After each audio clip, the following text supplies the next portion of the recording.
America, we stand for freedom. Though freedom is never really free, we yearn and strive for government, protecting our liberty.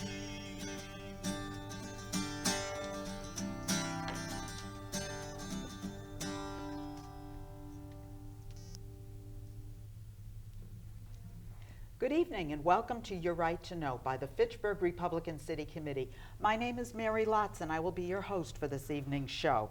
Joining me tonight as a very special guest is Chris Lane. Chris is the political director of the MASSGOP.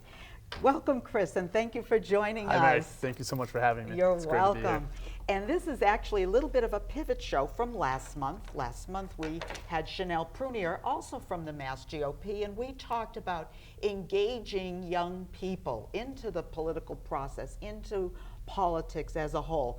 And wasn't 2 days later, literally 2 days later after the taping, I met a very attractive and articulate young representative of the MASSGOP, and so it was just fortuitous for us, and thank you again for coming. But we've got so much to talk about, I want to jump right into it. Sounds good. What got you involved in politics? So many young people your age just have no interest. Right. Honestly, growing up, I'd always been pretty interested. I liked watching leaders. I liked watching people inspire other people. And then high school history class, we had a special guest. His name was State Representative Lou Evangelitis. Oh. And was he your local representative? He was. Where you went to? I'm from Holden. Okay. Born and raised. And I knew him from town. Everyone Sure. knew him from town. And my mom actually went to high school with him. Okay. So when he came in, he gave a talk about state government and the House and everything he was involved in. And so I approached him at the end of the day. I was like, any chance you do summer internships? And he said, absolutely, reach out. And I did. And a couple weeks later, I was driving to the State House every day with him. Oh my. And I spent the next 2 summers at the State House. And then soon after that, he started his race for Worcester County Sheriff. Sure, sure. So he asked me, he was actually in the high school, again, my senior year. He's like, Chris, do you have a couple seconds? I got something I want to talk to you about. I said, absolutely. Like, I'm excited. Yes. So we go down to the Wachusett Library, and he's, I'm thinking about running for sheriff. Like, I want you to be on my team. Like, would you want to be a part of that? And I said, absolutely. So we spent the next few months, actually at that point, the next 16 months working on his sheriff campaign, every event, every door knock, everything. And Yes. Pretty historic win for him, and Yes. first Republican sheriff in Worcester County in, I think, 80 years. Well, he's a friend of us, a friend of our show, and as you know, he's been on our show numerous times, but he also has an uncanny talent of identifying young, interested individuals and bringing them out into the political forum. So with you, certainly, this is a good start for you. Now, so you got into the politics because of Sheriff Lou. Why don't you think a lot of other young people are interested, and what can we do? Everybody doesn't have the benefit of meeting a Sheriff Lou. Right. So what is the sort of the key that the GOP needs to go to get young people? You know, I think that people my age, millennials, people who are between the ages of 18 and 25, or however you want to put it, they feel kind of disengaged by the whole process. They've known nothing but negativity our whole lives, and it seems like every media source, every outlet has an agenda of some sort. So everything's constantly skewed. So I think that's why shows like The Daily Show with Jon Stewart Sure. and the Colbert Report just till recently were captivating, because people are interested in politics. They're just not happy about the way the process works. And I think I'm so lucky to have someone like Sheriff Lou in my life, because it was something new and fun and energy. And I try to tell this story because Lou, like you said, liked to engage young people and getting them out and door knocking. And after 10 hours of door knocking, it's a tough day. Yeah, it is. A long day. So we're leaving, and we're leaving this neighborhood, and there's one woman knocking her dog. And all I can think about is a bottle of Poland Springs in my bed. And he stops. I'm like, what are you doing? He rolls down his window. He gets out of his car and starts talking to this woman. I was like, really? We just knocked 500 doors? You had to talk to this one person? He goes, hey, if I lose by one, I'm not going to be happy about it. Yeah. And so that kind of work ethic, that kind of engagement is captivating. And I didn't come from a political family. My father's a plumber, my mother's a nurse, both unaffiliated. Sure. Never really influenced me politically, but I think the idea of hard work and no handouts and earning everything you get did influence me politically. And so I think that's kind of where that came from. That's the piece that resonated Absolutely. with you. You know, it's interesting that you mentioned like the Jon Stewart and the Colbert, and there are others out there too. Right. But there's almost like a cynicism that they bring to their do. discussion and discourse on politics. And that seems to be a turnoff that then also works to turn young people off. This kind of, like you said, they're never going to help us. They're always working against us, something like that. No, I hear you, and it's unfortunate in that sense. I actually wrote a paper in college about the influence of those people on kids. Interesting. And my biggest takeaway from it was that they do have a pretty liberal agenda, and Yes. because they come from it in such a comedic, fun way, I think the idea that they have a skew in it all I too. think it masks it. It gets lost Yeah. in the shuffle. So, I mean, I sit and watch it every night. I know, but there has to be a point where you see it for what it is. And, Sure. and I think another problem is Facebook, and you see all these articles posted by news sources that aren't legitimate. Mm-hmm. If I see Obama's trying to run for a third term one more time on Facebook, I might quit, because it's silly, and everything that is legitimate that comes out then loses credibility. And I Yes. think that's why young people are like, why am I going to waste my time? Because everyone has an angle, everyone has an agenda. So I'm hoping that as time goes on, we can kind of lose that aspect of it and kind of bring a more fun energy to it. Because when you're involved in a campaign like Charlie Baker's, like Scott Brown's, like Lou Evangelitis, there's an energy to it. Well, you know, there is, and thank you for bringing that up, because for people out there who are viewers and who have young people in their lives, and the young people always say there's nothing going on, there's Right. nothing wholesome or healthy or anything to become active. I think what you just explained is really a wholesome and a healthy. Now, I'm not saying just the GOP, although I do believe Right. that the GOP is the better way to go. But this is a good activity for young people, Yep. where you meet other young people Yep. and get involved in working for actual issues Definitely. of that will resonate with their futures. Because this is one of the things I was going to say to you. With all of the cynicism, do you really think that young people understand that everything that goes on in the state, national, or local level even will impact them some way? Yeah. Through taxes, through cost of health care. You know, nothing is free. Because I was so active in campaigns through high school and college, my friends would often ask that question. It's like, why do you care? Like, what's the point?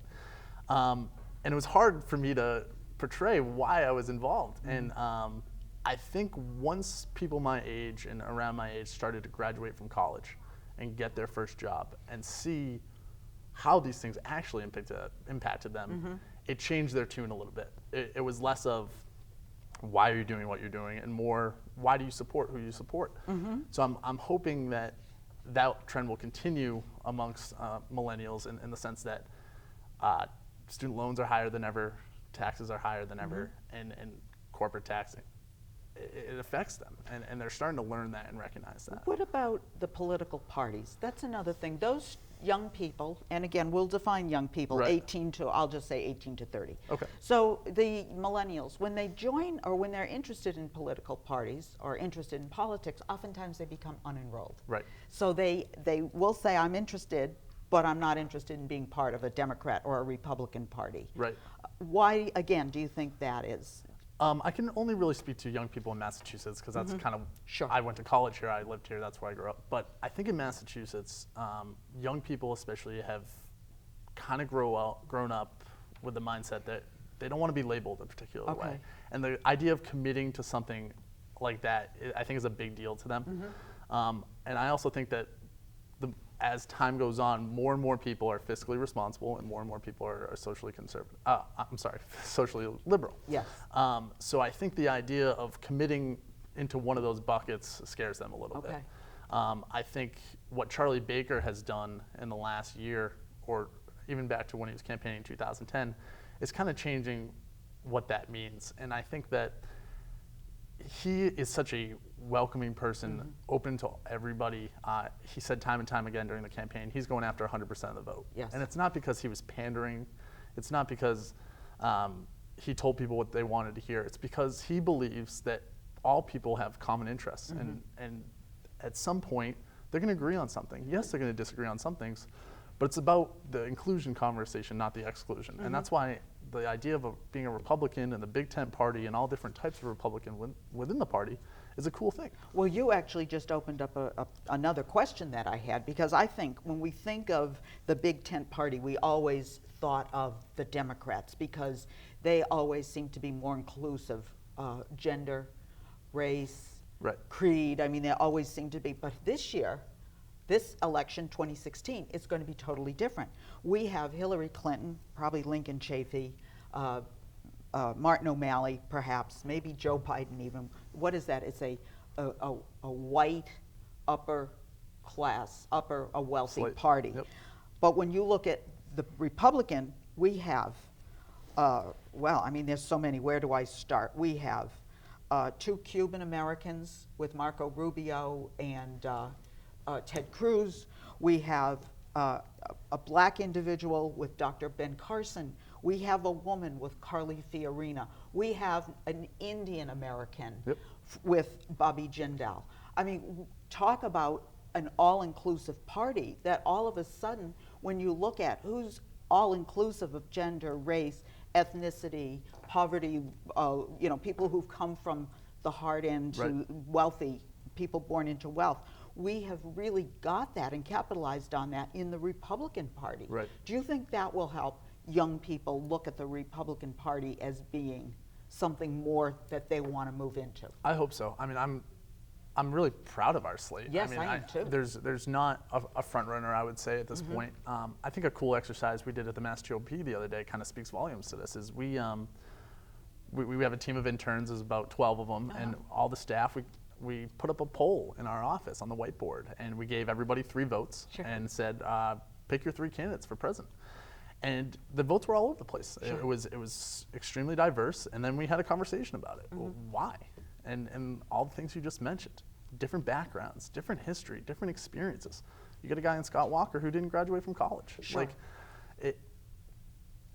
I think that people and yet he's a front runner. And yet he's a front runner. He will be. It's important to understand that we don't have to go in the same direction every time. And I think the Democrats have done a great job starting in 2008 of labeling themselves as the inclusive party, when the reality is Republicans have a pretty good history of being accepting, not in every capacity, but we have Abraham Lincoln. We have women's rights. We have these issues on our side that we need to carry forward and re-explain to people and shake away these notions that we're not an accepting group.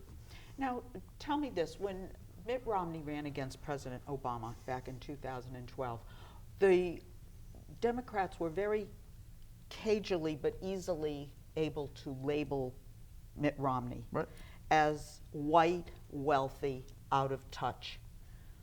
And he never fought back on that. Yeah. Now we have somebody like Donald Trump, who came out in a big splashy affair. He came out with his campaign, and he just looked at the camera and said, I'm rich. I am really, really rich.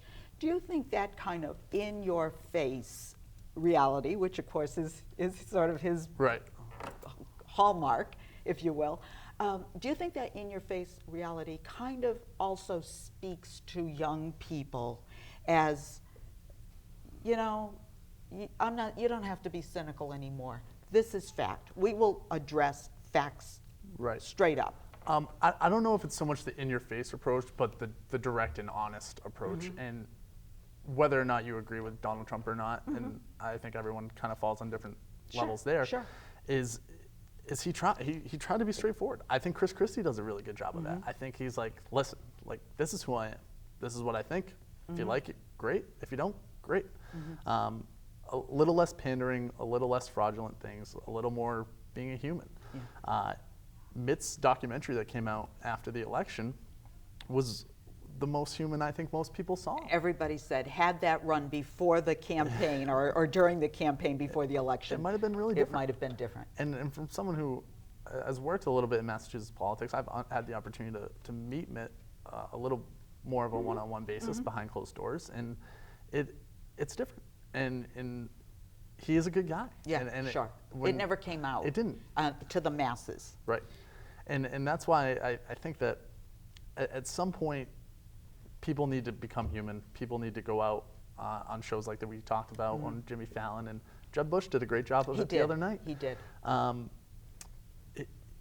He was a normal guy. And he spoke Spanish, which I thought was very interesting. Talk about reaching out to a population in their own language, which I thought was very effective. And I don't think that was unnatural for him at all. It was like, I speak Spanish in my household. That was so legitimate and pure and really nice to see. Why do you believe that so many young people, again, look towards, before Ron Paul and now Rand Paul, that libertarian wing? And just for our viewers, we tend to define libertarian as individual liberty is valued above all other values, personal responsibility, self-determination, equality under the law, and the right to life, liberty, and pursuit of happiness as defined in the Constitution. So that's just how we said it. Why do you think that libertarian-leaning piece of the Republican Party is so attractive to young? I think it's twofold. I think one is something we touched upon earlier in the sense that younger people tend to be a little more socially liberal and a little more fiscally conservative. Okay. And that's kind of how the libertarian brand has branded itself. Sure. And and the other part of it, I think, is they've got a lot of energy, and it's fun to be a part of something like that. Well, it is. I went to the caucuses back. That was my first time. To the caucuses back. Well, what would it have been? 2012. And I couldn't believe the youth and the zeal and the energy in the caucus for this elder man. I mean, here we have Barack Obama being sort of like the rock star. What was Ron Paul? He probably was in his late 70s, if not early 80s, and yet he was a rock star among these young people. Absolutely, and I think that's why Rand's campaign already has a little more traction than Ron ever had, is because he is a little bit younger. He's a little bit more toned back on some of the things that Ron was seen a little more extreme on. But like you said, if you're at a libertarian event, if you invite libertarians to one of your events, that group, they come in busloads and they come with energy, and they're good people to have on your team. And that's why being a Big Tent party, whether you're socially conservative or socially liberal, the fact that we can all kind of still label ourselves as Republicans and be on the same side is so important to me and so important to the party, because we need everybody. We're already such a minority in the state, but things are getting better. Just a quick side note, in 2008, we had 16 Republicans in the House in Massachusetts. We're up to 35 today. I think most companies would say that over 100% growth in 6 years is a pretty cool thing. Yes. Let me ask you this, because we're talking about that kind of rock star persona, which President Barack Obama did have, especially in 2008. He ran not only on his image, youth, vitality, vigor, but also on the message, hope and change. By 2012, it was pretty apparent that the image was just a veneer. And the hope and change was never going to materialize for the average, ordinary person. It might in Hollywood, it might among the jet set, but it wasn't going to materialize for the hard worker who still was looking for a job to feed their family. Why was he reelected in 2012, again by the youth? Why did they follow him again? Was it just one of the matter that, the new group moved on and the new group that was still being impressed? So his numbers did go down from among the youth from 2008 to 2012.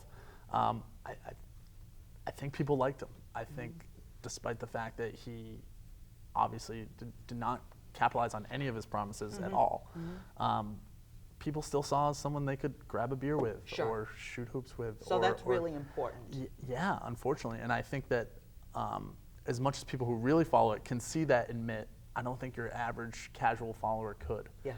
And so I'm hoping that that kind of tune and rhetoric changes in 2016, and hopefully we see a different result. I went to a weekend event up in Nashua back in, I think it was March, and it was the Young Americans Yep. Foundation. And it was in Nashua, and I had the opportunity of talking to many, many young people. But this one conversation I had with this one gentleman from University of Southern California, I thought was particularly interesting. And to paraphrase what he was saying to me, when I said, what is it about the Republican Party that turns young people off? Or what is it that we need to do to attract the Republican Party to young people? And he says, it was kind of funny. He said, we need to grow personality. He says, we as Republicans tend to be, our political leaders tend to be dry and stodgy, and they just don't, they're not demonstrative with any sort of energy and life, and they just need to grow a personality. And yet here again, I see, is that still so important to get young people involved? Is this personality? I think so, and I think that part of the reason Charlie was so successful in November is because he had that, and Lieutenant Governor Polito had that as well. Charlie likes to tell the story that at different events, that when people talk to him, they say, oh, you're so lucky to have a lieutenant governor with all this charm and personality, and he likes to respond back with, well, what are you saying about me? Sure, yeah. So, and that's just part of his charm Yeah, and personality. exactly. And actually, WBZ did a poll, an exit poll on Election Day last year, and Charlie outpaced Martha, but I think 15 points amongst millennials. Oh, okay. The largest gap among any demographic, including men versus women. Sure. So Charlie resonated with young people. I think Charlie has kids our age. Yes. He's went to school here. Yeah. He gets it. And Martha Coakley did not. Right. There is a youthful vicar. We went to, earlier this year, in late winter, he was up at our own Fitchburg's Hollis Hill farm, and he tapped a maple tree and watched the syrup.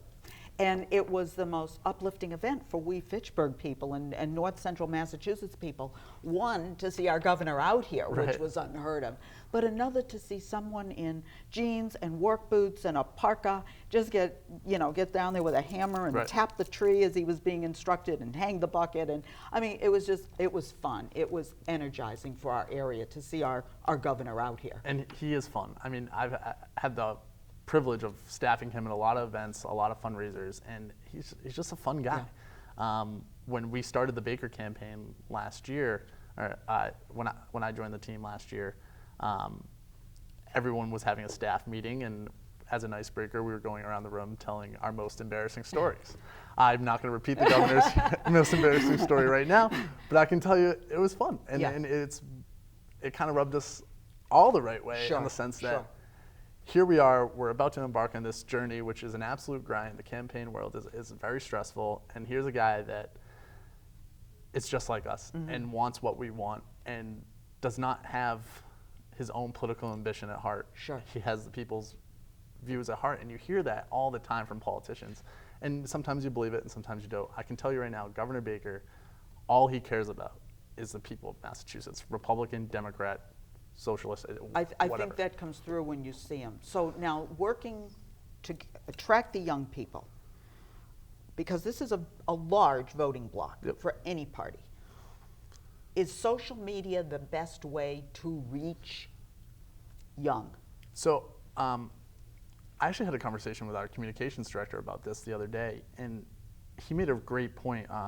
He said that, yes, it's important to be on social media, be on Twitter, be on Instagram, and kind of humanizing yourself out there. But the most important thing about it are the people who are supporting you and following you doing it themselves, retweeting and having their own opinions, because you're much more likely to trust your friend who's tweeting something great about Charlie versus Or any of our or anyone and or any of our anyone, candidates. rather than their own personal accounts. Sure. So the idea of having a group of people who are constantly pushing our candidates, being active on social media, it makes a difference, because I can tell you that friends of mine who are not exactly politically engaged went out and supported Charlie and got involved because they They trusted saw you. it in me. And if that happens with the 100 or 1,000 or 5,000 people involved in a campaign, that net gets pretty big. It does. It has a magnifying effect. Absolutely. We are to the end of our show, but I'd like to ask you in a minute, can you tell us what the Mass GOP and what you particularly are doing to attract, real quickly? But Sure. Since the election ended in November, we're already looking towards 2016, and before we really transitioned over, it was the municipal races we wanted to focus on. We had been told in the past that the state party wasn't too engaged in municipal elections, so throughout the spring in all our towns, we were actively engaged. They had access to our mailing permit, our vendors, our laptops, our tables and chairs, and the same will be true for the fall elections in our cities. So that all our data, all our information, all the great things that we worked on the last few years is now available to all these municipal candidates. And that's important because they're the people who are going to be running for state rep in 2016, 2018, 2020. So we're excited about that. And we've been actively engaged with our state committee people, our reps within certain areas, and business leaders throughout the state, and finding the right people and finding the people who can compete in 2016 and continue grow our numbers in the House and the Senate. thank you so much. And you want people to contact you if they're interested in running for office? Absolutely. I on give the out Republican ticket. I give out my email address every time I can. It's cl@massgop.com. Please reach out. I do my very best to get back to everyone who contacts me. So Thank you so much, Thank Chris. you, Mary. And that CL is Chris Lane at massgop.com. Correct. Thank you so much for being with us. Thank you. And we thank you for watching Your Right to Know and sitting in with us tonight at the FRCC. As we leave you, we'd like you to remember that your local city or town Republican committee is your only grassroots organization that supports and holds dear your constitutional rights and conservative values. We encourage you to join us. Why? Because to us, the GOP stands for growth, opportunity, and prosperity, and because we always stand for freedom. Thank you and good night. America, we stand for freedom. So let us all unite to yearn and strive for our republic that reflects our values, that preserves our rights, and goes forth in power and might, that reflects our values and preserves our rights, and goes forth in power and might.